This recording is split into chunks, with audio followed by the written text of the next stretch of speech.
Welcome to Elevate Your Event, your favorite podcast for transforming fundraising events. Join us weekly for expert tips and creative ideas to make your next event a standout success. In this episode, we sit down with Graham Watt to explore the strategic inevitability framework and how nonprofits can boost clarity, focus, and execution to achieve big goals faster. Let's dive in.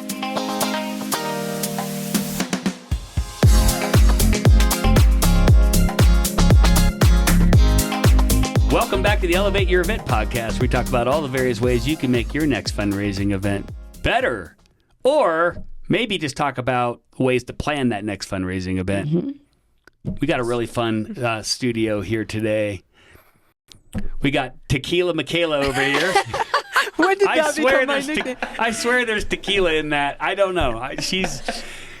When I asked her what she was drinking, she kind of gave me that look. So I was like, I shouldn't tell my boss what's in that. Hey, I mean, I'm sworn to secrecy. That's right. I'm sure it's kombucha tea. Anyway. Yeah. That's usually what it is. All right. And introduce yourself, Miss D. Miss D. Hello, Elise Druckenmiller, Director of Sales. All right. Should we, Jeff Porter, CEO of Handbid, but let's definitely, let's introduce our guest. Awesome.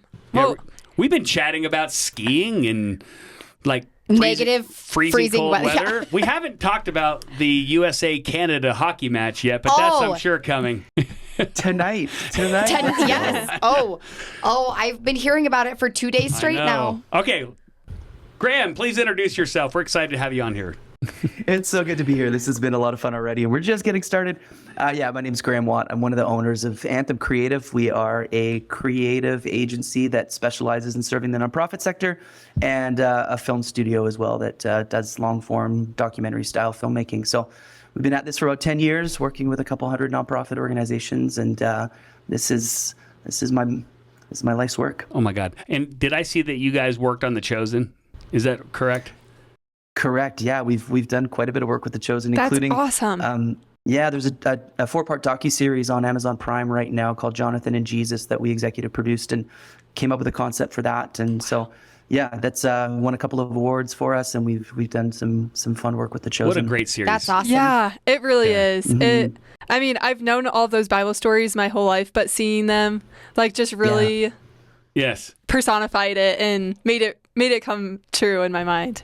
Yes, I 100% agree. Yeah. It is definitely worth a watch. Yeah. So that's really cool. We are in the presence of really important people, which is awesome. Yeah. Wow.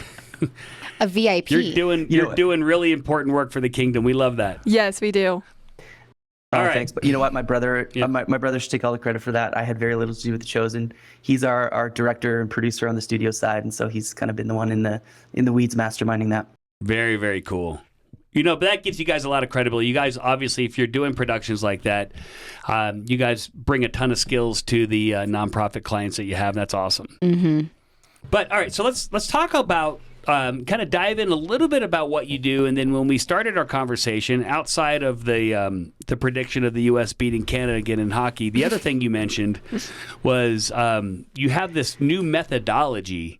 Right, that you're working with your clients on. So dive into that. What did you call it again? You called it the strategic inevitability framework.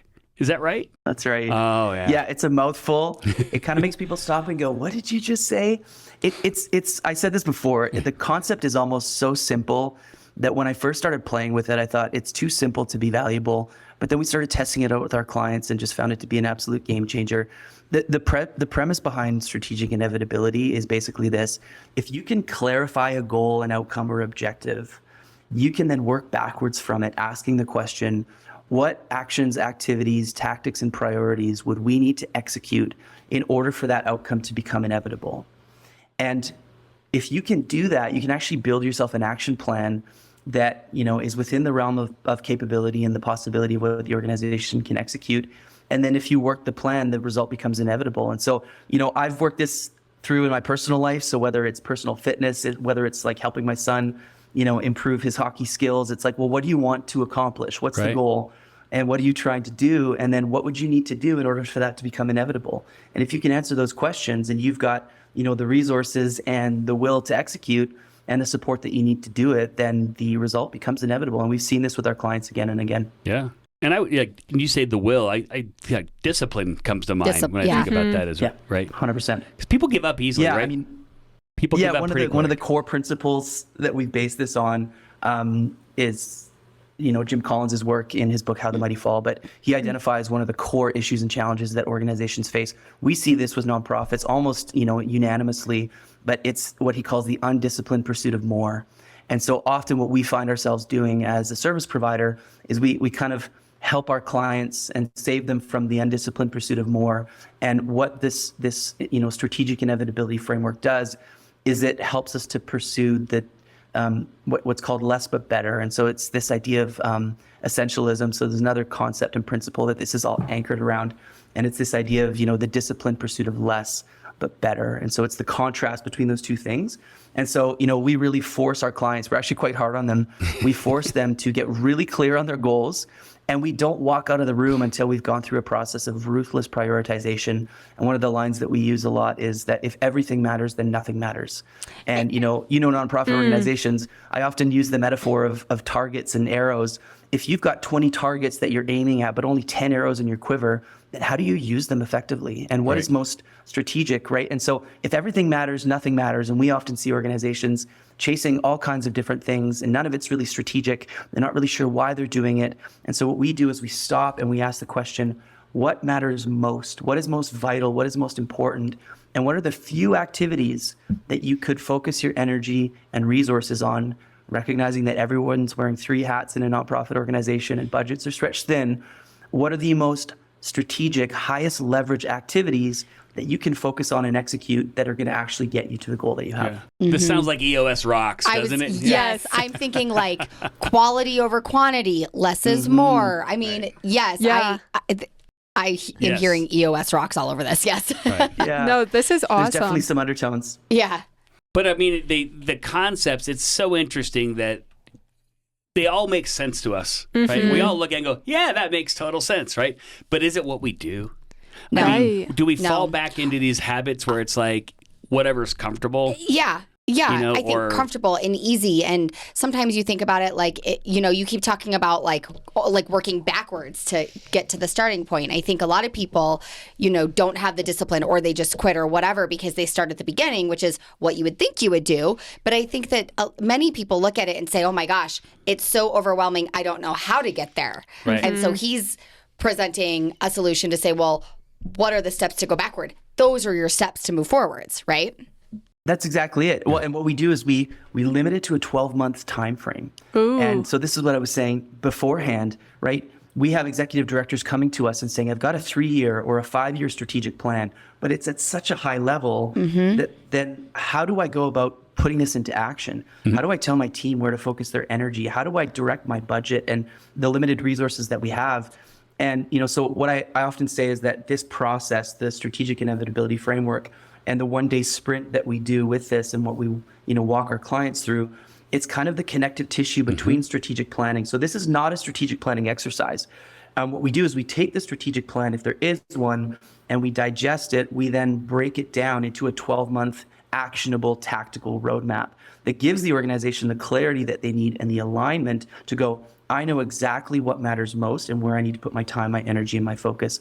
And so, we just walked through this about 6 months ago with a client. And I got a call from them about 3 weeks ago, and they said, we would probably be spinning our wheels still trying to figure out what to do if we hadn't gone through this process. But because of this, we're now miles ahead of where we would have been. And so just the clarity that it brings and the alignment is really, it's really profound. That's why I'm so passionate and excited about it. And so now we're kind of almost making it mandatory that like if you want to work with Anthem, this is a process that we're going to put you through because it helps to really get clear on what are we trying to accomplish. The last thing we want to do as an agency partner is spend a whole bunch of time and energy and money, aiming at targets that don't matter. And so the first part for us is just really getting clear on what's the organization trying to accomplish. Right. And then let's build a plan to make it inevitable that you accomplish those things. That's I like so cool. Yeah. I can see your passion. It's so exciting to hear, and I love putting that timeline on it too. Well, and giving people something that's, they can get their brains and their minds around as it relates to moving forward, right? Because like strategic plans aren't bad. I mean, I think they get a bad rap because they are so disconnected from what people do on a day-to-day basis. There's that big gap. And I remember the first nonprofit I was on the board of that did a strategic plan, because the first nonprofit I was on the board of, like, we were so tactical it wasn't even funny. You know, it's like, oh, got an event to run. Let's just go run that event. You know, we weren't thinking about, like, where do we want to go as an organization? But the first one I was on the board of, we did a 5-year plan.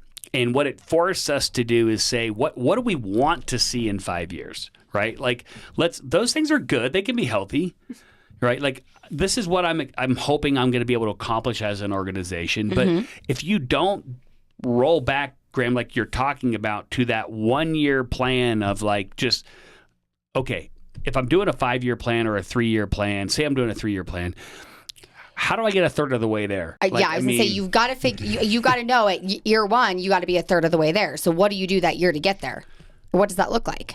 So when you're working with an organization, it sounds like what you were saying earlier is you walk in the door, maybe they have a strategic plan, maybe they don't. But when you look at all the things that are strategic priorities to them, it sounds like you're doing a lot of trimming of the tree, right, to get it down to the core. Absolutely. Yeah. And that is the hard part, and that's where we have to push our clients.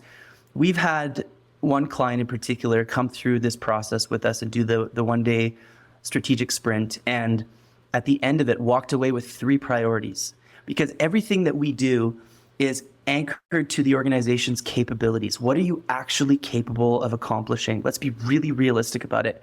I can't tell you how many times we've had clients come to us with a marketing strategy that they paid $50,000 for, that they have no hope of actually being able to execute because they don't have the time, the talent, the resources, or the budget to actually be able to execute on it. And so what we do is we filter all of the plan through those lenses and go, okay, so what are the capabilities of the organization? What talent do you have? What's your human resources? What are your budget resources? Okay. What are your volunteer resources?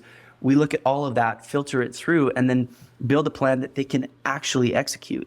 And I think that becomes one of the most critical elements of this, is walking away. So let me ask you a question. You said, so what are their capabilities? So say it's strategic that they need to do something, okay? But they don't have the skill set in-house. Is it, okay, you shouldn't go do that because you don't have the skills, or it's hey, we need to help you go find those skills because this is important? And maybe it depends on what it is, but... Yeah, it's both and, but I think what you said, the second part, there's probably more likely. What we do is we go, if it matters, if it is strategically important and deeply valuable, and there's a lot of leverage you can apply to it, then we have to figure out how to execute it. Right. And so if the way that we're going to get to the outcome that you're wanting and the goals that you've set out to accomplish, this is the most high leverage strategic element that is going to get us there, then let's figure out the pieces. And what do you have internally that you can deploy against this? And then this is often when we come into the picture, right? So we are able to deploy our expertise as an agency to fill in some of those gaps. We also have a deep bench of consultants and other service providers that we can bring in. So, for example, Handbid and what you do, if we were working with an organization that said, oh, we really need to transform one of our key signature events to make it more seamless, we can go, hey, you know what? Let's introduce Jeff and the team at Handbid, because I think they're going to be able to really help you with that component. We have direct response fundraising partners that we work with. We've got, software platforms that we are agency partners with. Perfect. So we're able to bring a whole suite to the table and go, all right, you need a fundraising consultant here, or you need an event planner that's going to help you with this. So I call it like building the Avengers a little bit, and we slot ourselves into some of the aspects, but we also go, great, you have a core need here. Let's identify who can fill that gap. And then that all gets looked at through the lens of, their budget and what they're capable of actually doing. But the goal is they walk away with, a full framework. And that's what the fourth part of the framework does, is building the roadmap, this execution framework. And part of that execution framework is what resources are going to be required to accomplish this. And do you have it internally? And if you don't, let's go find it. And keeping people focused, right? I mean, so many nonprofits that we're involved in, or some that I've been personally involved in, some of those founders are all over the place. I know a few. They have a new idea every 5 minutes, right? It's like, I mean, that was a really good idea for like the last month, but now they've moved on, right? So the whole team has got this 1-year plan, and Graham, you've locked them in, and they've got all their steps, but how do you keep people on the bus? Like, how do you keep them like energized and staying in line. Staying in the lines, because trust me. I mean, and you work with an organization and their founder is very similar too, right? That was yesterday's idea. I already thought you implemented that. I've mentally moved on. Yeah, Graham, I might have a new client for you. There you go. That was me in my 20s. So I actually, I started a nonprofit in my living room when I was 27 by accident. I created a grassroots nonprofit organization, had no idea what I was doing. And as I was leading that team, one of my kind of, my right hand, her name was Michelle, in one of our meetings, she pulled me aside afterward and she says, Graham, ideas for you are like baby turtles. There's a lot of them, and most of them are going to die on the beach, and we don't know which ones we need to get to the water. And it gave our team language. It was amazing, because whenever I'd come up with a new idea, I'd be coming up with new ideas in meetings, and then the team would go, is this a baby turtle? What do we do with this one? Do we need to protect this one and get it to the water, or do we let this one die on the beach? So that's my baby turtle story. But no, and that's exactly it. I think, especially when you've got a visionary leader, it's so easy to get that kind of shiny object syndrome and chase different things. This creates an agreed upon framework that the organization and the team, and this is often, most helpful for leadership teams, they agree to this as a plan, and they go, these are the things that we are going to deploy our focus and our energy towards. We're not going to get distracted. We're not going to deviate. We're often walking alongside for the 12 months after we do the sprint, which means we're able to bring some accountability and, a little bit of oversight to that as well. And we say, hey, look, let's stay focused on this. And part of that is revisiting. So, I'm kind of giving away some of it, but the end kind of product is the 10 prioritized goals, or the 10 prioritized activities that the organization is going to focus on. We use something called the priority pyramid to slot these all in, and we all agree to it. We build an action plan around all of those 10 activities, and then we quarterly challenge our clients to revisit it.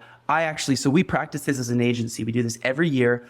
I have a copy of the priority pyramid that lives above my desk so that I'm looking at it almost daily. So whenever I'm looking at my calendar, when I'm trying to prioritize my time and my energy, my assistant and we look at that priority pyramid and I go, those are the things that I need to be spending my time and my energy on, not all this other stuff, because I'm accountable. And so what we do in the fourth part, the execute portion, we also use the RACI framework so that you walk away knowing who's responsible, who's accountable, who needs to be consulted and informed. And if you're the person who's accountable, ultimately, you need to make sure that is on you. You're on the hook for that happening. We've developed that as part of our internal culture. And so when we get to the 12-month mark, we're looking at this quarterly, but at the 12-month mark, if you were responsible and accountable for something and it didn't get done, you better have a good explanation for why it didn't. This discipline is very inspirational. I tell you, because what you're also describing, there are so many frameworks out there that preach the same concepts, but most of the people just don't stick with it. So some of the things that you're describing that I think help, regardless of whether you want to do EOS or you want to do this or whatnot, is you've printed this above your desk. Like, you're looking at this, you're reminded about it every day, and you're cross-referencing that when that email comes in saying, is this something I should be spending time on or not? Yeah. Because those are the things that easily get us distracted. And look, most of my career is in software development. We're a software company, so I'm still involved in it. But what you see there is the same classic challenge, right? What do we want to get accomplished this year? What do we want to get accomplished in this next release or in this next quarterly, roadmap, planning period that we've had? Like, what is important for us to do, and what does the team commit to? Yes. And then it's not about individual commitments. Those are important, right? But it's about team commitments. And it's about holding everybody accountable on the team to those commitments. And it's about the team coming together at any point in time they have to help each other meet those commitments. Right. And so in software development, I want to get as much done and across the line as possible. It's not about, did Jeff get all of his work done? I don't really care what Graham got done because I get the gold star this month. It's, okay, does Jeff drop one task so I can help Graham get 3 tasks done? Because now the team gets 6 tasks versus 5 tasks done. Right. So it sounds like you guys are helping your clients think through some of that. How are they receiving it? I mean, obviously you've had some success stories with it, but I would imagine there's some gnashing of teeth along the way also when, I mean, people decide, look, Elise is just a real drag on the team. She's just not getting her commitments done. I mean, not true. Did we throw her off the boat, or like, you know what I'm saying? Yeah. Yeah. What do we do with this? Yeah. Well, it actually fosters a culture of accountability, which is, you know, absolutely vital for accomplishing, you know, things and building a high performance team. So, you know, the way we practice this internally as an agency, we do our annual sprint in January, and then we have our staff retreat in September. And there's that midpoint check-in, and we review all of our 10 priorities in that retreat, and all of our team presents the things that they're accountable or responsible for, and where they're at, and what their challenges have been, what, you know, they are getting some traction on, where they might need some help, where they might be stuck. And then the goal is that between September and December, we do everything that we can to push those things to the finish line. And it is really remarkable when you start to build a culture around that. So if you have one individual that's not really carrying their weight or that's not delivering, it gives the opportunity for that kind of on the fly throughout the year check-in to say, where are we at with that priority? We determined as a team that was one of the things that was most important for us this year. And we're not on track to accomplish that. So why not? What came up that was, you know, more important than this? Or what, you know, was there a lack of resources? Or it allows supervisors in particular, so it's a great leadership tool to come to your team as a team leader, if you're leading a department, and say, okay, so what do we need to get this move forward? Are we stuck? Why? What resource do we need? What person do we need? What support? How do you need to manage your calendar maybe a bit differently to prioritize this? Because this is one of the critical elements that we've determined towards our 12-month objective. Yeah. Mm-hmm. I will tell all of our listeners and people watching, like, this stuff works. It works. Okay. Mm-hmm. We have not experienced what your framework, although it sounds awesome, but all the principles you're describing are in all of these different methodologies. They're there for a reason, because they work. Holding your team accountable. Okay. And look, if you have people on your team who don't want to be held accountable, well, then rethink who's on your team, right? Unfortunately. Amen. Yep. That's it. Because the thing is like, again, at the end of the day, you may not get 100% of the goals accomplished, but the team's objective is to get as many of the goals accomplished as possible. Together. Yeah. Not whose they are. That's right. Right? Well, we've had clients get halfway through the year, or, you know, Q3, and they've crushed all 10 on the list. The other thing that we often do is we'll put things on the priority pyramid that are high leverage, high value, but low hanging fruit and easy to accomplish. So you build momentum. And as you're actually delivering on these things and executing and seeing results, it just builds an excitement and a momentum. And there's so much celebration that happens along the way. We just had a client in our studio here not too long ago, about 3 weeks ago, and they were doing a second sprint. So this was 12 months from their first one. So we did the first sprint, mapped out their entire 12 months. And then we were doing a second one to map out their next 12 months. And it was just this huge celebration. There were so many tears. It was very emotional, looking at all the things that they had accomplished that they didn't think that they were actually going to be able to do. And to look at them one by one and go, we did it, we did it, we did it, we did it, we did it. And look at all the results that we're seeing from that. And then to move that momentum into the next year and go, now what are we doing to build on that foundation? It's a really profound thing. It's actually like it's emotional. We see so many of our clients walk away from the process, but then also, you know, 6 months in or 9 months in, that are generating so much momentum and seeing results going, this has been transformative for us. And I think one of the things I'm most proud of is that we actually can accomplish this in a single day. And so building the framework into a one-day workshop like this, it means that you can go from feeling completely lost, confused and chaotic, not knowing what to do next or where to focus your time and energy, to having a crystal clear plan that aligns all of your resources, your team, and, you know, your leadership as well. Gets everybody on the same page and goes, this is what we're chasing. This is what we're doing. And for us, it's so powerful too, because we've co-created it with the client. So it's not us going away and saying, great, you know, with our expertise and how smart we are, we're going to go away and tell you what you should do. We build it with them together. And so there's this shared ownership around it, right? There's this sense of like, oh, we built this together. I had one president of an association. She went through this process with us, presented it to her board, and her board said to her, what do you think about this plan? She goes, what do you mean? What do I think about this? I built this. It generates buy-in. That's it. From your entire team. And commitment. Commitment. And I think that's a huge, I think, key element to the success. It is, because what not everybody, like, I love healthy debate. You guys know that. But once we leave the room as a team, we've had the decisions are made, then it is buy-in. It is commitment. Yep. It wasn't my idea. I don't love all of it, but I'm in. But I said I'm in. Right? Yeah. I don't walk out, right? And this happens. This is human nature. And Graham, I'm sure you guys have got all of your radars out for this, but you can't have the people walking out of the room saying sidebar conversations. Graham's idea is terrible. We should not put it on the top 10 list. Right? Well, it's already there. It's already there. Right. So you get a commitment from the team, right? They're on board. That's it. Yeah. Yeah. And we try not to walk out of the room until we get that. And so there's a moment in the sprint. It's my favorite moment.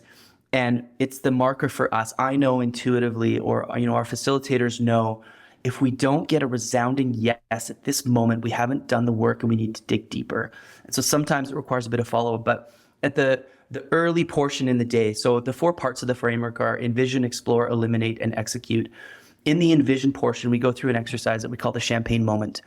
And so what we do, it's a bit of a visualization. It's a little kind of, a touchy-feely. So it's not for everyone, but we have everyone close their eyes and say, imagine we're back in this room 12 months from now. And we are popping bottles of champagne, we're high-fiving, and we are celebrating because of all the things that we've accomplished in this past year that are worthy of celebration. And then we turn it back and we say, what is it that we've accomplished that is cause for this party? You got Elise excited at the champagne part, so she's in. Had it been tequila, but Kayla would have been all over it. Yeah. We could do it with tequila, whatever you want. Actually, we did this with an addiction recovery organization, and they're like, you mean sparkling apple juice moment, right? We're like, yes. Yes. But it's amazing because when you ask an organization or a leadership team, what are your goals for this year? It can kind of get a bit robotic and mechanical and and they start throwing out numbers and KPIs. But when you say, imagine we're back in this room 12 months from now and we're celebrating, what is it that we're celebrating? All of a sudden you get these really kind of clear, things that start to emerge. And so what we do is we capture all of that. We summarize it into the champagne moment. Then what we do, we actually filter the rest of the planning and the rest of the day through the lens of that champagne moment. So when we're prioritizing all the activities and going, what matters most? It's like, well, in light of the champagne moment, what's going to get us there? What's the most important, high value, high leverage activity that's going to make that champagne moment happen? And then at the end of the day, when we've built the whole plan, we've got the action plan built out, it's all timelined together so we know what fits into the next 12 months where, we then turn around and we go, hey, if we were to accomplish these 10 things together, if we executed those 10 together with excellence, would we be having that champagne moment? And inevitably it's oh, heck yeah. Like absolutely a resounding yes. And that's what we look for. And if we get the resounding yes at the end of the day, we know that everyone is like, yeah. And we go around the table like, are you in? Like, is this the thing? Are we going to commit to this? And then there's that, like you said, buy-in, there's that shared commitment and usually a shared excitement around it as well. Then comes the daunting part of like, now we actually have to execute. So there's the accountability of like, we've now gotten clear on what we're going to do. And now we have to do the work. Right. And you're helping them and tracking them along the way because they might have to make adjustments, right? I mean, are you on track or off track? Well, yeah, not everybody has the perfect foresight when they say, hey, these are the 10 things that we want to accomplish at the end of the year. And these are this is what we want. This is our champagne moment. Here are the 10 things I need to do to get there. I would imagine along the way, there's got to be sometimes adjustments to those because like, I just didn't think about that or I didn't foresee this other issue happening, right? So you're helping them with that, I assume. Absolutely. Yeah. And there's opportunities that come up that you didn't anticipate as well, right? There are unforeseen events. I mean, my brother and I, we own a portfolio company as well. And all this tariff talk is all of a sudden throwing a wrench into all of our planning. So we're going, wait a minute, do we need to pivot? One of our companies has about 70% of our clients in the United States. So do we need to adjust our strategy? That you can't protect or anticipate those things. So it's about holding it loosely. It's about being really nimble with it. We do this as a team internally. When we review our top 10 priorities at our staff retreat in September, sometimes it's like we've had to adjust this one or we've had to jig our expectations or we've changed the target a little bit because things come up and you have to adjust. New information emerges or new technology develops and starts to, rear its head and you go, we didn't anticipate this. And so here's how we're adjusting and adapting. Yeah. The market changes, right? Yeah. I mean, for us, it could be a major competitive change in our marketplace. Yeah. There could be a different type of trend. There could be an economic issue that comes up. I remember one about 5 years ago that happened. Pandemics. You talk about our champagne moment, like by April was just making it to December. That's it. And here we are 5 years later. Right. No, we had some of those. I mean, we had commitments to ourselves that we did, but obviously by the time COVID came around, because there hasn't been that type of issue, I think, in our industry, in the nonprofit world, as impactful as that was. I mean, I'm not saying it wasn't impactful for other businesses. It was, but for us and our clients, it was a major impact. And so, for us, we decided, hey, we're going to make some significant changes to what's important and what our goals are for the year. And one of them is we are not going to lay anybody off. Like we are going to keep our entire staff intact, and we're going to do what it takes to do that, because then the team got committed to that. Right? What is it going to take for us to survive? So, it's I love it because as long as the team is rowing in the same direction, you can change directions, right? If you have to. Well, and once you have the framework, you can just come back together and go, okay, envision, explore, eliminate, execute. And so you can, at any point throughout the year, go, circumstances have changed. It's outside of our control. So what are we going to do? Okay, well, envision. What are we trying to accomplish? Paint the bullseye on the target. Explore. What are all the possible ways that we could get there? Let's exhaust all the possible opportunities and options that will get us to our goal. And then eliminate. Let's go through this ruthless prioritization process and let's filter it into a priority pyramid, and let's build an action plan by answering the question systematically, right? So at any point, the framework can be applied. And so if you're needing to pivot substantially within the year, you can do that because the framework works. That's awesome. We used to do that. The eliminate part it can be really interesting and kind of controversial, right? It's kind of funny. So, one of the organizations I worked at, we would do planning we're software companies who do planning on all the features we were going to put into the product. And one of the things we got to do in elimination was you got to eliminate, you almost had like a kill. Like you could propose to eliminate one idea off the page. Oh, I kind of love it. And you had to defend it. And it was like, kill, or punt. Is this the game? Something like that. So I'd be like, I think we should kill that idea. And it would be like Elise's idea. Why did you kill my idea? My idea is the best. Your idea is the worst. It's not personal, I promise. Anyway, but it created the conversation you're talking about, right? Like, why would you want to kill that, right? Like, why is that your one kill? Huh. That's interesting. So anyway, no one listening has to do that, but I would tell you, it created some interesting conversations, that's for sure. But permission to steal that, I will give you credit, I promise. But that's great. One of the things we do is we give people a super vote. So one of the exercises we do is we call it Dotmocracy. Yeah. And so when all of the things, the brainstorm from the explore portion are out there on the wall, then everyone gets a certain number of dots, little sticky dots that they get to vote on the things that they think are most important. And then we give everyone a super vote, which is you're like, this one matters to me. Like, I'm going to die on this hill. I'm going to advocate for this one. But I love the opposite of that. To be like, you get a kill shot. This is the kill shot. Everyone gets one and you can kill anything you want. Well, and it doesn't mean it's automatically killed. At least it wasn't for us. No. It just puts it on the table. It puts it on the table for conversation. Although we did work for a really, really smart guy who also had a lot of influence, so no one ever debated his kill shots. I'll just tell you that. Yeah, fair enough. But that's kind of how it works. But no, so you have. So what's after eliminate? What's the last one? Execute. Execute. So execute is where we take each of the top 10 priorities that made their way into the list, into the pyramid, and we put them through a process of developing an action plan around each one. And that's where we're asking ourselves the question, how long is it going to take to execute this? What's the expected cost of executing this? What internal resources are going to be required? What external support are you going to need? And then we go through the RACI framework of who's responsible, who's accountable, who's consulted, and who's informed. Love it. That actually allows us to build an action plan and, what deliverables need to be created for this to become a reality. And who's going to do it? We also look at who's going to do it. And that's the RACI portion. Yeah. And then there's also the part of that where we go, what deliverables need to be created in order for this to actually happen? Like, what do we need to build tangibly, tactically? A lot of times our clients don't necessarily have the ability to fill that part in. So after the sprint, the day of, we then spend about a week consolidating everything, and we come back to them with, here's your roadmap, and it's got recommendations, it's got, suggested deliverables and how you go about even recommendations for contractors that they should engage, or for consultants that they could bring in. So we put all of that, package it into the 12-month roadmap. And then there's a conversation around, to what extent would you like us to support you in developing this and walking alongside you for the next 12 months. It's awesome. I love it. Mm-hmm. So are you guys? So is it different for everybody? Are there certain tools that you recommend people use in order to organize and track this? Help our clients out. They're probably thinking, "What am I?" Yeah. Post sprint, you mean? Like afterwards, they've got the roadmap in their hands. You giving them Google spreadsheet templates, or like what are you typically doing to help them kind of organize and keep track of and look at their measurables and.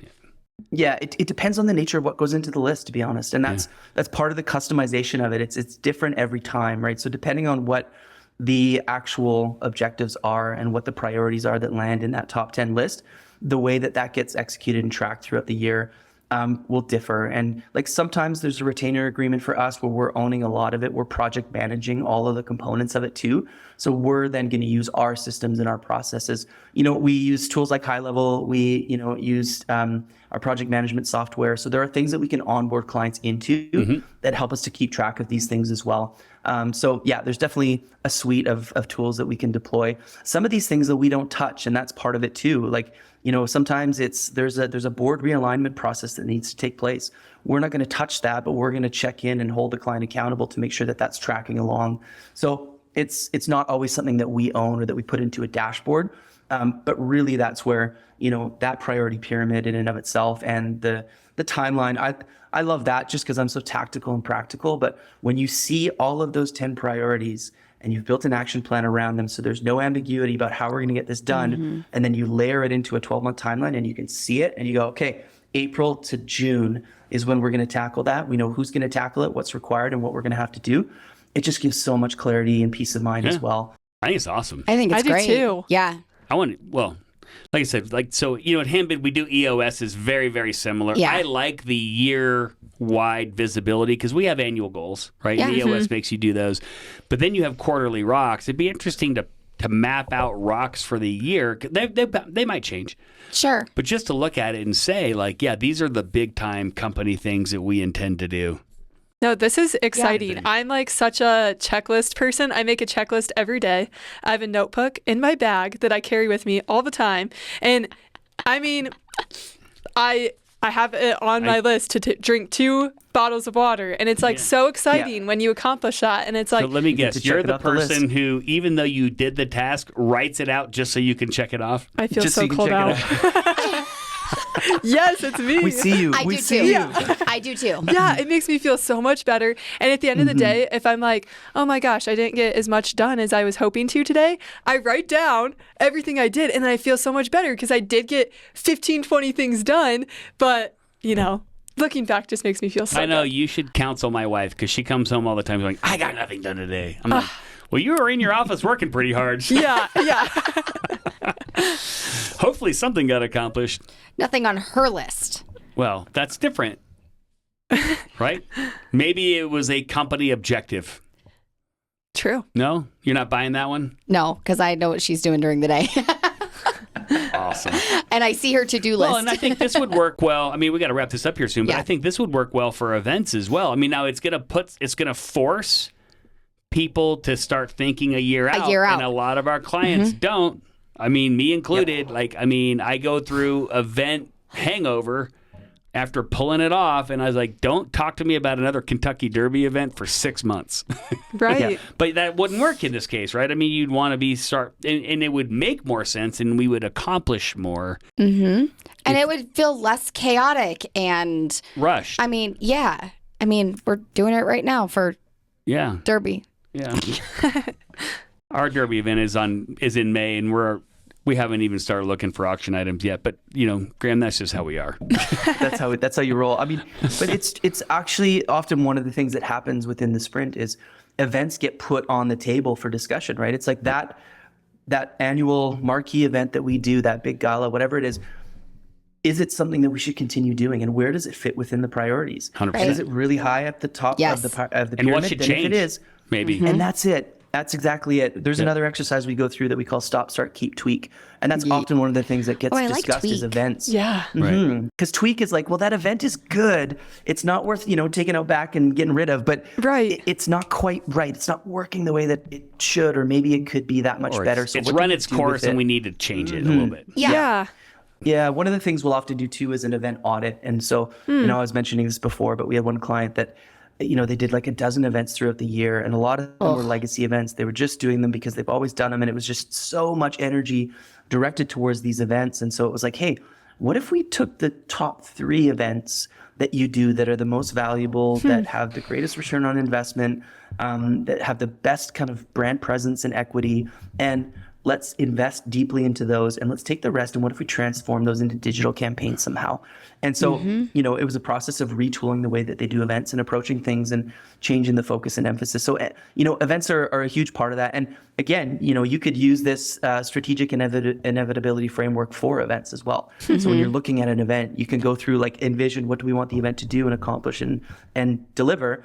And then you explore all the possible options for getting there. You go through the elimination process, you use those exercises, and then you build an execution plan. So it would absolutely work for events, and we've seen clients do that effectively as well. You just said a trigger word for me. Well, I guess it's a trigger phrase. Event. What? Event? Was that your trigger word? No. But if the answer to why you're doing something is because I've always done it that way, or we've always done it, or if that is the reason. How many times do we hear that? Oh my gosh. That's like trigger warning for me. Like, no, that should never be the answer. We need to dive into this. It is time to think about this and ask ourselves why, So and get many to the bottom. established organizations, though, sometimes they don't. The person you're asking doesn't know the answer. Well, that's like, because I've always done it that way. I've worked here for 3 years, and they've been doing it this way for 30, so I have no idea. Well, maybe you should ask. You should exactly. Right? Well, when you ask yourself the question, is it strategically valuable? We talk a lot about determining the vital few from the trivial many. And so when you look at your, organization's activities holistically through that lens, and you have an event that's a legacy event that you've just always done, if you look at it together in the room and go, where does it fit on the pyramid? Is it strategically valuable? Does it have leverage applied to it? Does it move us profoundly towards our champagne moment? If the answer is no, then you have your answer. And everyone can kind of look at it and go, wow, we deprioritize the event. So maybe we keep it alive, but we're not going to resource it. We're not going to spend lots more energy or time on it. But maybe it does make its way to the top. And it's like, no, this is one of the most strategic levers that we can pull. And then you have clarity around how you need to treat that event and invest into it. Yeah. I like it. Love it. I do too. Should we wrap with that? Yeah. That last word of wisdom. Mic drop. Ooh, that was awesome. Graham, this has been so great. Fun. This has been great. I would tell you, I love this stuff. I wish we were better at it. I mean, I think every organization could always get better at this stuff, but what you guys are doing for your clients is amazing. Yeah. So it's been a blast. Yeah, developing this and seeing the impact of it has been so fun. All right, so how did they get a hold of you? I think you have something to offer for those listening. I think you guys should call Graham. How do they do that? Here's what I'll say. Our goal at the top of our priority pyramid for this year is to do 30 sprints with the right clients. And it takes a lot of energy and effort for us. It's about 2 a month. And so we're sort of limiting the number that we do and, getting in the room one-on-one with organizations. We do this virtually. We do it as a hybrid or in person as well. But that's a big goal for us. And so it's a great sales tactic too. It's true, because I'm so deeply invested in these as well. This is actually one of the only things that me as an owner, I continue to do and be involved in. And so really, really, really passionate about this. Love it. And so if this is something that's of interest to you, reach out to us on our website. It's probably the easiest way, anthemcreative.ca. We are in Canada, so .ca. But you'll work with anybody anywhere, right? Yeah, absolutely. Yeah, we do these virtually as well. So we've got a whole process for running these virtually. We work with clients in the US and all over the world as well. So, but just mentioning that you heard me on Elevate Your Event, one of the things that we'll do is we'll offer a 20% credit of the sprint fee towards services post-sprint. So if this is something that's really interesting to you, mention Elevate Your Event. We'll give you 20% credit of the sprint fee towards services afterwards if we work together. So would love to have a conversation. I could talk about this all day long as well, but we exist to see organizations thrive. Yeah, well, we're going to wrap this up, and I'm going to head to another nonprofit meeting where I'm going to recommend they call you. So there you go. Excellent. That sounds good, Jeff. Appreciate it. Well, you know what? Let's go ahead and wrap this up. Thank you guys so much for listening in. Until next time, happy fundraising. If you enjoyed our show, please take a moment to leave us a review. You can find us on Apple, Google, and Spotify. Don't forget to subscribe for more great content. And if you're a fan of video, check us out on YouTube. Until next time, happy fundraising.